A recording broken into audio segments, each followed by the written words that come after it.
All right, let's talk about a quiet revolution that's brewing in India. One state, Telangana, is making this incredibly bold bet.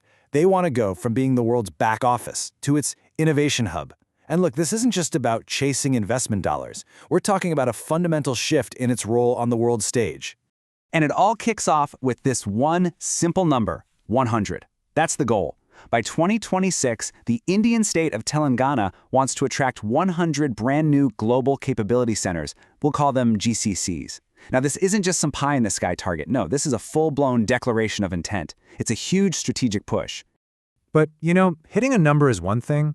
This whole thing makes you step back and ask a much bigger question, right? What does this massive push for 100 new centers really mean?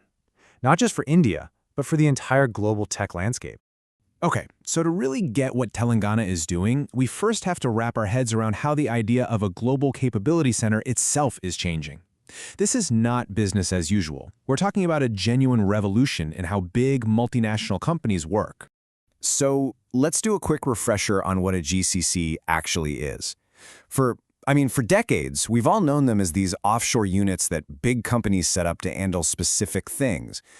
Think call centers or data entry hubs. But here's the key. That's the old way of doing things. And this is where the story gets really interesting. The old model, let's call it GCC 1.0, was all about one thing: saving money. Setting up back offices to handle the routine, repetitive stuff. But GCC 2.0, it's a whole new ballgame. The focus isn't on cost anymore. It's all about creating value. These new centers are the ones doing the heavy lifting on R&D and innovation. They're going from just being a support function to being a true strategic partner that actually comes up with game-changing breakthroughs. And that's really the heart of it right there. It's this intentional shift from just being a helper to being the engine room of innovation. It's a very calculated climb up that global value chain, going from just, doing the work to actually inventing it. And what's so crucial to understand is that Telangana isn't just trying to attract any old GCC. Nope, the entire strategy is laser-focused on these super advanced, high-value GCC 2.0 hubs. So, the big question is, how are they going to pull it off? How do you win those companies over? Well, their playbook seems to be built on 4 key pillars that all work together. First, you've got a massive pool of talent. We're talking tons of skilled engineers and researchers. Then, you back them up with really solid modern infrastructure that can handle all that high-tech work. On top of that, you add in pro-business government policies that make it easy to get things done, cutting through all the red tape. And when you mix all that together, you get this vibrant ecosystem where startups, universities, and big global companies are all collaborating.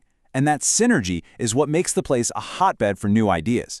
And they're not just casting a wide net here hoping to catch anything. Not at all.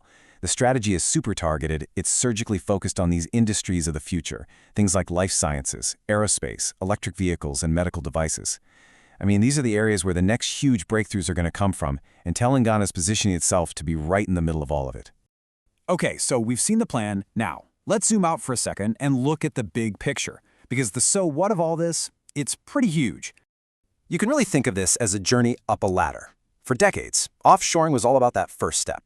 Just basic support functions. Then things evolved to step 2, more specialized services. But this whole GCC 2.0 strategy, it's about making a giant leap straight to the top rung, to step 3. It's about becoming the R&D center, basically the brain of the operation, where new products and ideas actually get created. When you boil it all down, the ambition here is massive. It's nothing less than completely rewriting a region's role in the global economy. To go from being just a service provider to being a genuine strategic partner in innovation. And if they pull it off, the payoff could be enormous. We're talking about creating high-skilled, high-paying jobs that are pretty much future-proof. That, of course, gives a huge boost to the local economy. And on a bigger scale, it helps cement India's reputation not just as a tech powerhouse, but as a real, honest-to-goodness leader in global innovation. So all of this leaves us with a really fascinating thought to chew on. As cities and states all over the world are fiercely competing for the best talent and the most innovative companies, the actual map of global innovation is being redrawn right in front of us. The critical question for the next decade isn't just who is going to create the future, it's where is that future going to be built.